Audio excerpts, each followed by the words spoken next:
Good morning, everyone. Today is Saturday, January the 4th. We got a lot to cover in this update as we got a full-blown winter storm that starts tonight across the plains. We're going to be looking at significant ice totals start to set up shop across areas of Kansas, into Missouri, back into Illinois. That will swing into Kentucky and eventually end up into West Virginia. We've got a lot of heavy snow with easily 4 to possibly up to 13 inches of snow within this corridor. And we're talking treacherous travel as that ice starts to build on all the surfaces, including the power lines. And once you get over a quarter inch, it's going to be next to impossible to start driving in that stuff, and starts all the coatings on the power lines. And that's when it's significant power outages are likely going to unfold, especially during the day on Sunday, heading into that Monday time frame. And then we'll be watching a secondary system as we head into the middle of next week down here across the South. All indications now appear to be we have a southern storm that could be a wintry storm that will track through Texas starting on Thursday, that will eventually swing across Arkansas into Tennessee and eventually head up into Virginia by the time we get into next weekend. So if you are new to the channel and like detailed weather breakdowns, hit the subscribe button. You're in. You get all my daily content on this channel to keep you well ahead of the storm. So here's the temperatures this morning. This is that first initial Arctic front that we've been talking about for a long time on this channel. It's finally coming into the lower 48. We're checking in at 24 below zero actual temperature this morning across the Dakotas. Single digit starts to plunge further south into Illinois, back into Iowa, but that is just the initial surge of what's to come that will be the culprit of that first winter storm that we're definitely going to be highlighting. Here is that setup as we head into tonight. We'll have an area of low pressure start to set up shop across the northern portions of Oklahoma. To the south, you're still going to be in the warm sector, and that's going to set the stage for some showers and thunderstorms that will likely turn severe as we head into the afternoon time frame on Sunday. But to the north, we'll be talking about that full-blown winter storm that will be unfolding, especially as we get into tonight time frame across areas to the north. But further off to the southeast, we'll be looking at all 3 modes of severe storms, and we did in fact upgrade to an enhanced risk across areas of northeastern Louisiana back into areas of Mississippi. We're looking at a squall line that looks to come through ahead of that Arctic blast that will be driving southbound. So we're looking at severe thunderstorms start to break out ahead into the warm sector, and some of those could turn severe with some larger hail, some damaging winds. Can't even rule out an isolated tornado or two within this corridor. This is not a severe weather outbreak or a tornado outbreak or any of that stretch of the imagination what you experienced about a week ago, but we are expecting more severe weather and could see some 1 or 2 possible tornadoes, within this corridor headed into that Sunday time frame. But to the north, you'll be dealing with all the ice. So as the warm surge, the south wind continues to elevate those temperatures further north, that cold air will be plunging southbound, and it is shallow air. So that will continue to fall as rain, but then it will start to freeze on contact because Arctic air sinks all the way to the ground. We'll be having freezing on contact for everything in its wake, getting into Saturday night across a good part of Kansas. So what you're looking at in the green shaded areas, that is just light rain. Once you hit the pink shaded areas, that is your freezing rain. Once you hit the blue, that is your light snow, and the darker blue, that's some of your heavier snows. So we should start to see some of that light to moderate snow start to fly into areas of Nebraska, back through Iowa, getting into areas of Missouri, and that will continue as we head into that Sunday morning time frame. So this is around 7 o'clock Central. There's the Arctic front, the leading edge of that Arctic front swinging across southeastern Oklahoma into Dallas-Fort Worth area. You have plunging temperatures falling back behind it, some light rain on the leading edge of that, and then all ice will be inundating areas of southeastern Kansas by then, getting into central Missouri. St. Louis would be locked into the freezing rain with significant starting to coating on all the surfaces. That's when it starts to get really dangerous to travel in this neck of the woods. And we'll be looking at 1 to 2 inch per hour snowfall rates across this corridor heading into that Sunday morning time frame. Going into Sunday afternoon, that's when it all breaks loose with severe weather, with that squall line starting to come to fruition. So along the leading edge, we could be looking at some 60, 65 mile per hour winds, some quarter-size hail, and yes, I can't rule out an isolated tornado or two, especially into northeastern Louisiana and areas of Mississippi. To the north, you'll still be dealing with all that freezing rain. So now it gets really dangerous because obviously it's been freezing rain for about 12 hours by now.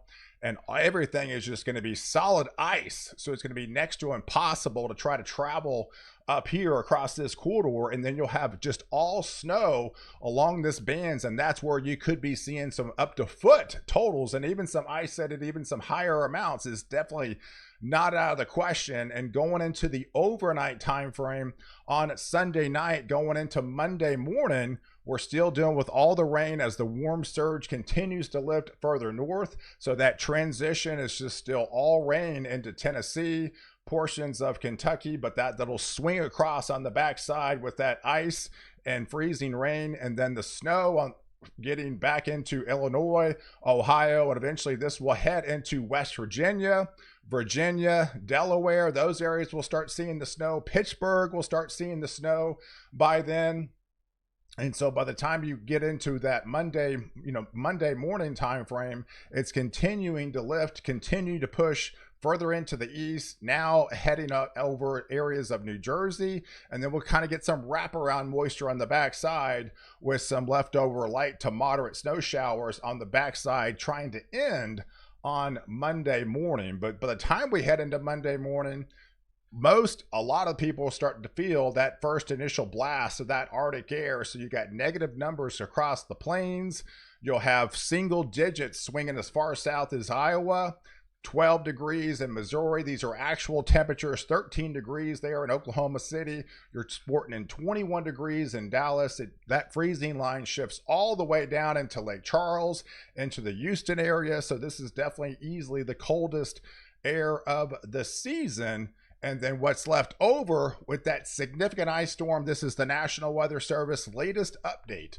So yes, we're looking at 1/10 of an inch is going to be, treacherous travel on all the roadways. But once you get up to 1/4 inch, yeah, you're looking at significant delays, significant power outages. Some areas could get up 1/2 inch, and even start some isolated areas, even 3/4 of an inch. That's when it starts to get crippling. You get widespread coating on literally next to everything it touches, all the power lines, and that's when you look at more significant power issues across this corridor. So it starts Saturday night, goes through Sunday, and so by the time it ends up on Monday, it'll be over a good part of West Virginia into Virginia by then. But there's the snow that will leave in its wake. So right now, this is the National Weather Service, a good 4 to 12 inch swath, 4 to 13 inch swath. Some higher isolated totals is definitely not out of the question, but this is where the most likely area to see snow from that first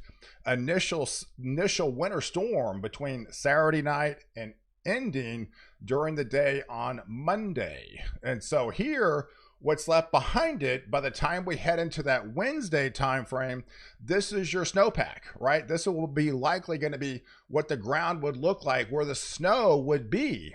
So this would be crucial as we're expecting another continuing surge of colder air coming in from Canada as more blocking starts to take shape over the top. That will push that colder air, and by this time, because of this snowpack, that air mass will be less modified by then, so it'll actually be colder than what the first air mass would likely be, and that is going to combine with that developing storm system down there in Mexico that is expected to push into Texas by the time we head into Thursday of next week. So it looks like this on the map by the going into Thursday. You'll have blocking over the top. I mean, yesterday morning, it was 31 below zero in Fairbanks, Alaska. By the time we head into Thursday, it'll be pushing into the 20s, folks. So that's a rapid surge in temperatures as you got the blocking starts to build over the top. You got the warm air advection over the top that traps the colder air underneath.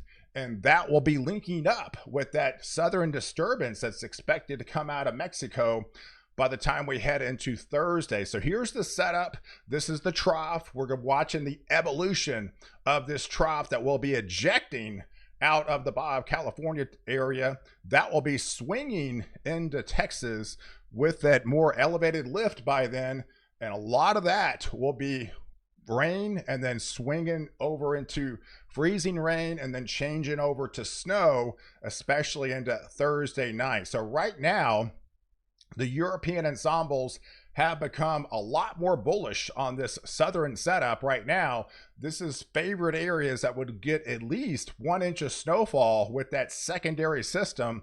Right now, it's printing out 80% probabilities in far west Texas, even 60% probabilities within the Dallas-Fort Worth area. So pretty high totals at this range that we could be looking at least some measurable precipitation across areas of West, Central, and North Texas into Oklahoma, through northern areas of Louisiana, back into Arkansas. These are areas that really don't see that much snow, right? So this is, the data is becoming a little bit more favorable for a southern type storm that's going to be developing by the middle of next week that will be starting in Texas, that will be swinging east, swinging through Tennessee, and eventually ended up into Virginia by the time we head into next weekend. And the GFS ensembles are on board. So we're starting to see more and more congruency between the ensemble guidances and higher probabilities of wintry precipitation all the way into the deep south going into the middle of next week. So here's the latest GFS updates. We got the low pressure center highlighted across Mexico. We'll have the elevated lift with rain to the south likely.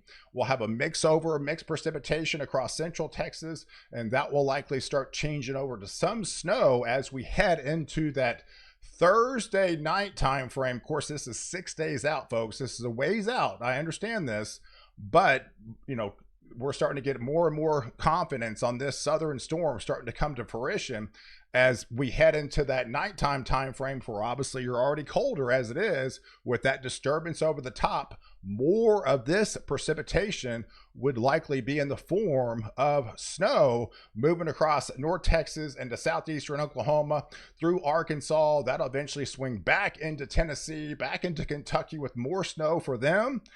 Rain to the south. We'll have a changeover to mixed precipitation back into areas of the southeast. Of course, we'll be fine-tuning this as we get a little bit closer with this secondary storm.